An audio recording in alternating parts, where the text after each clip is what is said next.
जय Hind and hello guys, स्वागत है आपका आपके अपने YouTube चैनल ज्ञानदे होस्ट में। और इस वीडियो में मैं आपको बताने वाला हूं AIIMS NORCET 10th online form 2026 के बारे में कि कैसे आपको नर्सिंग ऑफिसर का ये जो फॉर्म है वो फिल करना है। इस वीडियो के अंदर आपको कंप्लीट जानकारी दी जाएगी जिससे कि आप इस फॉर्म को बिना किसी मिस्टेक के भर पाएंगे। एंड गाइस, अगर फिर भी कोई सवाल डाउट रह जाए आपके मन में या फिर कोई ऑप्शन आपको अलग देखने को मिले तो आप कमेंट के माध्यम से पूछ लीजिएगा।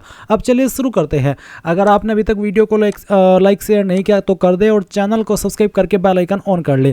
इसके बाद जो लिंक वीडियो के डिस्क्रिप्शन में दिया इसको ओपन करेंगे, आपको जानने को मिलेगा कि इस बार आपकी नर्सिंग ऑफिसर NORCET की 10th एडिशन के लिए वैकेंसी निकाली गई है। इसमें आपकी अप्रोक्स 3500 वैकेंसी होने वाली है। एंड गाइज, अभी जो आप वीडियो में देख सकते हैं इसको लेकर के ये आपका शॉर्ट नोटिफिकेशन है जिसमें कि आप देख सकते हैं कि आप ये फॉर्म 24 फरवरी से लेकर के 16 मार्च 2026 तक भर पाएंगे। इसमें जो क्वालिफिकेशन रखी है जरूरी अप्लाई करने के लिए वो आपसे BSc ऑनर्स इन नर्सिंग या फिर BSc नर्सिंग जो कि आपने की हो इंडियन नर्सिंग काउंसिल से या फिर स्टेट नर्सिंग काउंसिल से। इसके अलावा गाइज, अगर आपके पास ये A वाली क्वालिफिकेशन नहीं है तो आपको यहाँ पर B क्वालिफिकेशन भी दी है, यानी कि कोई एक क्वालिफिकेशन ही कंपलसरी है, जैसे कि BSc पोस्ट सर्टिफिकेट या फिर पोस्ट बेसिक BSc नर्सिंग जो कि होनी चाहिए आपकी इंडियन नर्सिंग काउंसिल या स्टेट नर्सिंग काउंसिल से। साथ ही guys, registered as nurse and midwife with state या फिर इंडियन नर्सिंग काउंसिल ये भी होना अनिवार्य है। या फिर दूसरा विकल्प आपके पास है कि आपके पास डिप्लोमा हो और साथ ही GNM हो, साथ ही आप रजिस्टर्ड हो as nurse and midwife in state या नर्सिंग काउंसिल के अंदर।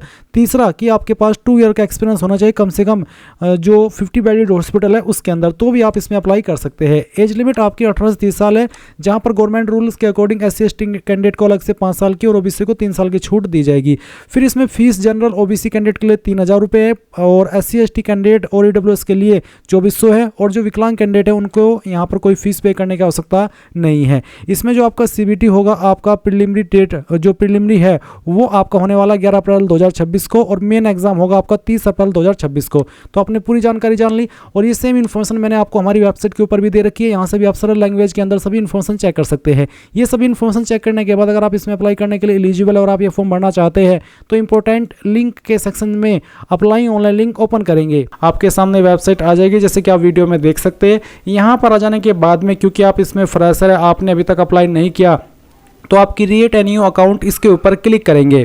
अब इसके ऊपर क्लिक करने के बाद आपके सामने कुछ ऐसा इंटरफेस आ जाएगा। अभी आप यहाँ पर आपका फुल नेम एंटर कीजिए, जो भी आपका फुल नेम है उसको आपको दोबारा डाल करके आपको यहाँ पर वेरीफाई करना है और फिर आप यहाँ पर इसमें आपका मोबाइल नंबर एंटर करेंगे जो कि आप रजिस्टर करना चाहते हैं। उसके बाद उस नंबर को दोबारा डाल करके वेरीफाई कर देंगे। फिर अपनी ईमेल आईडी डालेंगे, ईमेल आईडी को दोबारा डाल करके वेरीफाई कर देंगे। उसके बाद में आप यहाँ पर एक पासवर्ड बनाएंगे। पासवर्ड आपका कैसा हो उसका एग्जाम्पल आप देख लीजिए। पासवर्ड के अंदर इंग्लिश का कैपिटल लेटर, स्मॉल लेटर, कोई एक स्पेशल कैरेक्टर और साथ ही डिजिट, इस तरह का पासवर्ड आप बना लेंगे और उसकी लेंथ आपको जो रखनी है वो 8 से 10 कैरेक्टर के बीच में रखनी है।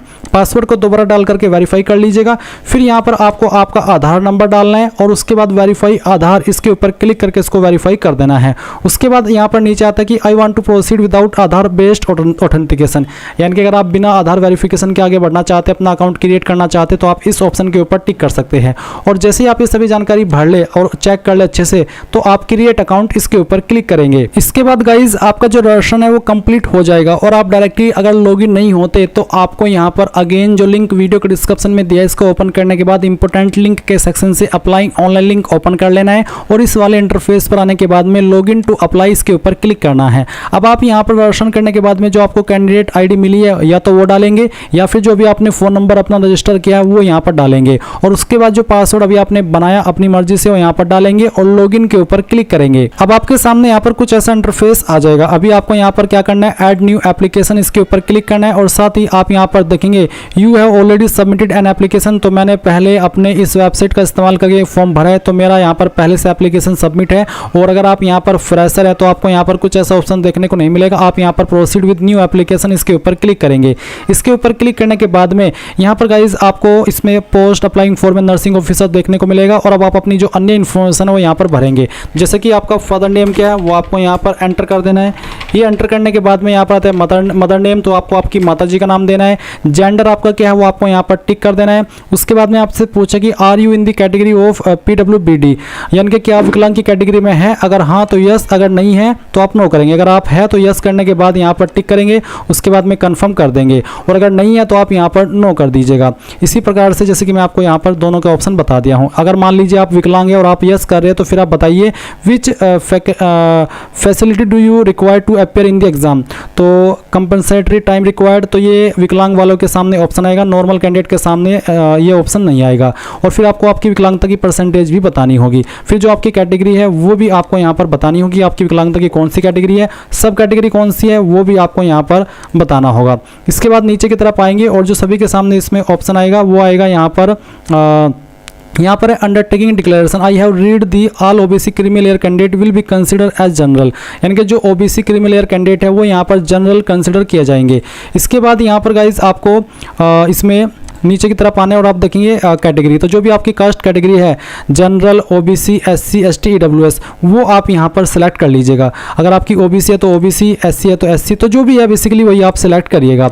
इसके बाद आती है नेशनलिटी, तो नेशनलिटी आप इंडियन सेलेक्ट कर लेंगे। फिर स्टेट ऑफ डोमिसाइल, कौन सी स्टेट के आप निवासी है, तो जहाँ का भी आपके पास निवास प्रमाण पत्र है वही आप सिलेक्ट कर ले। आईडी प्रूफ, आप इनमें से कोई एक आईडी सेलेक्ट कर ले और फिर जो भी आईडी आपने सेलेक्ट किया है उसी का नंबर आपको आईडी नंबर के अंदर डालना है। अब आपसे पूछेगी कि आप एक एक्स सर्विसमैन है, commission officer including ECO, SSCO, अगर हाँ तो यस, नहीं तो आप नो करेंगे। फिर आप सेव और नेक्स्ट के ऊपर क्लिक करेंगे। इसके बाद गाइज यहाँ पर आपसे पूछा कि are you regular government employ, अगर आप रेगुलर गवर्नमेंट सर्वेंट है तो आप यस करिए, नहीं तो आपको नो करना है। फिर पूछे are you contractual employ of AIIMS, AIIMS की आप कॉन्ट्रेक्चुअल एम्प्लॉय है तो यस करिए, नहीं तो यहाँ पर भी आपको नो करना होगा। मैरिटल स्टेटस क्या है आपका, मैरिड अनमैरिड, वही आप यहाँ पर टिक कर दीजिए। फिर यहाँ पर नीचे आती है आपकी डेट ऑफ बर्थ, तो जो भी आपकी डेट ऑफ बर्थ है वो आप यहाँ पर कैलेंडर के ऊपर क्लिक करके सेलेक्ट कर लेंगे। पहले आपको ईयर सेलेक्ट कर लेना है, उसके बाद में आपको यहाँ से मंथ और फिर यहाँ पर डे, तो आपका डेट ऑफ बर्थ इस तरह से आ जाएगा। अल्टरनेट नंबर, तो जो आपका अन्य नंबर है वो आप यहाँ पर डाल दीजिएगा।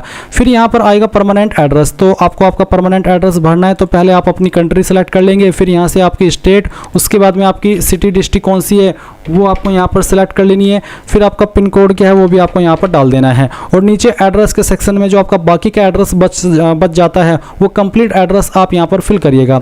इसके बाद आप देखेंगे click here if postal address is same as field permanent address, यानी कि अगर आपका परमानेंट और प्रेजेंट एड्रेस सेम है तो आप यहाँ पर इस बॉक्स को टिक कर दीजिएगा। अगर अलग है तो आप आपका जो प्रेजेंट एड्रेस है वो आप पोस्टल एड्रेस के सेक्शन में भर देंगे।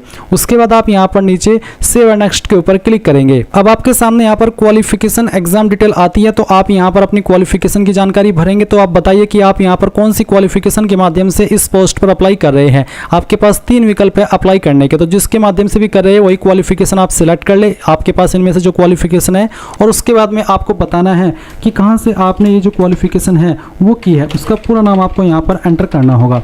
ये एंटर करने के बाद में आपको यूनिवर्सिटी नेम बताना है, तो आपका जो इंस्टीट्यूट है वो कौन सी यूनिवर्सिटी से एफिलेटेड है उसका नाम आप यहाँ पर डाल दीजिएगा। फिर डेट ऑफ पासिंग, कब आपने क्वालिफिकेशन पास कर ली थी वो भी आप यहाँ पर सिलेक्ट कर लीजिएगा। इसके बाद नीचे की तरफ आएंगे और आप देखेंगे रजिस्ट्रेशन डिटेल्स, तो आप इसके ऊपर क्लिक करिए। अब आपको यहाँ पर बताना है select as nurse and midwife, तो ये सिलेक्ट कर लीजिए अगर आप इसमें रजिस्टर्ड है, registered as nurse and midwife. फिर आपको यहाँ पर आपका रजिस्ट्रेशन नंबर देना है नर्स का, और उसके बाद में रजिस्ट्रेशन नंबर आप यहाँ पर मिडवाइफ का डालेंगे। फिर आता है state name of nursing council, तो आप कौन सी स्टेट के अंदर रजिस्टर्ड है, तो जिस भी स्टेट के अंदर रजिस्टर्ड है आप वो स्टेट आप सिलेक्ट कर लीजिए, और फिर कौन सी डेट के अंदर आप रजिस्टर्ड हुए हैं वो डेट भी आपको यहाँ पर सिलेक्ट कर लेनी है। इसके बाद नीचे की तरफ आएंगे और सेव एंड नेक्स्ट कर देंगे। अब आपके सामने यहाँ पर experience detail, do you have experience after occurring the educational qualification, क्या आपके पास एक्सपीरियंस है आपकी जो क्वालिफिकेशन है वो प्राप्त करने के बाद में, अगर हाँ तो आप यस करेंगे, और यस करने के बाद में आप यहाँ पर ऑर्गेनाइजेशन नेम बताएंगे कहाँ से आपने एक्सपीरियंस प्राप्त किया, अगर इनमें से क्या एम्स में से तो वो सिलेक्ट कर ले, नहीं तो आप अदर्स के ऊपर क्लिक करके खुद से उसका नाम भर सकते हैं। और उसके बाद आप यहाँ पर देखेंगे पोजीशन हेल्ड, कौन सी पोस्ट पर आकर के आपने काम किया वो पोस्ट का नाम आप लिखेंगे। एम्प्लॉय टाइप क्या था, regular, contract, temporary, ad hoc. Number of beds in hospital, कितने बेड थे आपके हॉस्पिटल में वो आप यहाँ पर बताएंगे। स्टार्ट डेट बताएंगे कि कब आपने एक्सपीरियंस ज्वाइन किया था या फिर जॉब ज्वाइन की थी। करंटली वर्किंग, अगर अभी आप करंट में काम करें तो यहाँ पर इसमें नो कर दीजिए, और नो करने के बाद में एंड डेट आप बताएंगे कब तक आपने काम किया है। फिर गाइज यहाँ पर नेचर ऑफ ड्यूटीज़, किस तरह का आपका काम था उसकी ड्यूटीज़ आप यहाँ पर नेचर बता देंगे थोड़ा शॉर्ट में, और फिर सेव एंड ऐड एक्सपीरियंस के ऊपर क्लिक करने के बाद सेव एंड नेक्स्ट कर देंगे। पर अगर आपके पास एक्सपीरियंस नहीं है तो आप यहाँ पर नो कर दीजिए और उसके बाद सेव एंड नेक्स्ट कर दीजिए। फिर गाइज यहाँ पर जो कैंडिडेट इस फॉर्म को जनरल ओबीसी से भर रहे हैं तो या फिर जो आपकी अन्य कैटेगरी है, क्योंकि यहाँ पर मैं एक बार फीस के ऊपर आपको लेकर के चलता हूँ, तो इसमें general OBC SC ST EWS सभी के लिए फीस है, बस विकलांग के लिए ही फीस नहीं है। तो जो कैंडिडेट यहाँ पर विकलांग से भरे उनके सामने फीस का ऑप्शन नहीं आएगा, डायरेक्टली वो आगे बढ़ सकते हैं। बट जो कैंडिडेट इसको अन्य कैटेगरी से भर रहे हैं उनको पहले अपनी एप्लीकेशन फीस जमा करनी होगी। जैसे उनकी एप्लीकेशन फीस पे होने के बाद में अपडेट हो जाएगी तो ही उनके सामने ये वाला इंटरफेस आएगा, यानी कि पहले आपको फीस जमा करनी होगी। तो जैसे ही फीस जमा कर दे तो आप सेव एंड नेक्स्ट के ऊपर क्लिक करेंगे। अब आती है प्रीफर्ड सिटी, तो किस सिटी के में अंदर आप अपना एग्जाम चॉइस रखना चाहते हैं। तो पहले आप स्टेट सेलेक्ट करेंगे, फिर उसकी सिटी को आप प्रेफरेंस के रूप में रखना चाहते हैं कौन से वाली को, वो आप बताएंगे। तो इस प्रकार से आप यहाँ पर 2 सिटी सेलेक्ट कर लीजिए, पहले आपकी सिटी फिर उसकी जो मेन सिटी है वो, यानी कि पहले स्टेट और उसके बाद में सिटी। तो चलिए हमने 2 सेलेक्ट कर ली। अब इसके बाद में यहाँ पर तीसरी भी सिलेक्ट कर लेते हैं, फिर जो उसकी सिटी है वो भी यहाँ पर दे देते हैं। तो बेसिकली आप यहाँ पर इस तरह से प्रेफरेंस दे दीजिएगा। ये देने के बाद में गाइज आप इसमें नीचे की तरफ आएंगे और सेव एंड नेक्स्ट के ऊपर क्लिक कर देंगे। अब आपको यहाँ पर डॉक्यूमेंट्स अपलोड करने हैं। एक है certificate, upload no objection certificate. अगर आपके पास एक्सपीरियंस सर्टिफिकेट है या फिर करंटली आप जॉब कर रहे हैं तो जो आपका नो ऑब्जेक्शन सर्टिफिकेट है वो आपको अपलोड करना होगा। और उसके बाद में यहाँ पर आप देखेंगे कैटेगरी सर्टिफिकेट, तो अगर आप SC ST OBC है तो आप कास्ट कैटेगरी सर्टिफिकेट अपलोड करेंगे। इसका फॉर्मेट PDF का रखा है और 2 MB से ज़्यादा साइज नहीं होना चाहिए। अगर आपका इमेज के अंदर है तो आप गूगल के अंदर आएंगे और सर्च करेंगे इमेज टू PDF। पहले वाली वेबसाइट आई लव PDF, ये ओपन कर लीजिएगा। इसको ओपन करने के बाद सिलेक्ट JPG इमेज, इसके ऊपर क्लिक करिएगा और जो आपका इमेज के रूप में सर्टिफिकेट है वो आपको सिलेक्ट कर लेना है। फिर यहाँ पर इस तरह से वो आएगा, कन्वर्ट टू PDF करिएगा, आपकी फाइल PDF के अंदर कन्वर्ट हो जाएगी। उसके बाद डाउनलोड PDF के ऊपर क्लिक करके ये फाइल आपकी सिस्टम के अंदर डाउनलोड या मोबाइल के अंदर डाउनलोड हो जाएगी। उसके बाद आप यहाँ पर इसमें अपलोड योर सर्टिफिकेट, इसके ऊपर क्लिक करेंगे और जो फाइल अभी आपने डाउनलोड की है वो सेलेक्ट करेंगे, ओपन करेंगे, आपकी फाइल यहाँ पर अपलोड हो जाएगी। अगर आप विकलांग है तो आप विकलांग का सर्टिफिकेट अपलोड करेंगे। इसके बाद अपलोड प्रोफाइल फोटो, तो आप यहाँ पर आएंगे और फोटो अपलोड करेंगे। इसमें आपको बोला कि फोटो आपका 6 महीने से पुराना नहीं होना चाहिए। Photograph must be clicked in colour with white background only, यानी कि फोटो का बैकग्राउंड आपका वाइट होना चाहिए। डायमेंशन कितना हो, साथ ही आपको यहाँ पर बोला है कि इसमें draw a box 3.5 × 4.5 centimetre on A4 size white paper sheet and paste the box the photo in the box, यानी कि आपको एक बॉक्स बनाना है और उसके अंदर अपना फोटो एडजस्ट करना है। या फिर जो आप फोटो इसमें अपलोड कर रहे हैं उसका एक बॉर्डर बना लीजिएगा और वो बॉर्डर वाला फोटो आप यहाँ पर अपलोड करेंगे। तो जहाँ पर भी आपकी फोटो फाइल है सिलेक्ट कीजिए। मैं इस फॉर्म को डेमो के लिए भर रहा हूँ तो मैं यहाँ पर एक रैंडम फाइल ही आपको अपलोड करके दिखाने वाला हूँ। तो चलिए मैं यहाँ से इस फाइल को सिलेक्ट कर लेता हूँ, ओपन करता हूँ। इस तरह से फोटो आएगा, फिर आप सबमिट करिएगा। सबमिट करने के बाद आपका फोटो यहाँ पर आ जाएगा। इसके बाद में यहाँ पर इसको टिक कर देना कि the uploaded photograph is not more than 6 month old, यानी कि आपका फोटो 6 महीने से पुराना नहीं हुआ है। इसके बाद नीचे की तरफ आएंगे और अपना सिग्नेचर भी अपलोड करेंगे।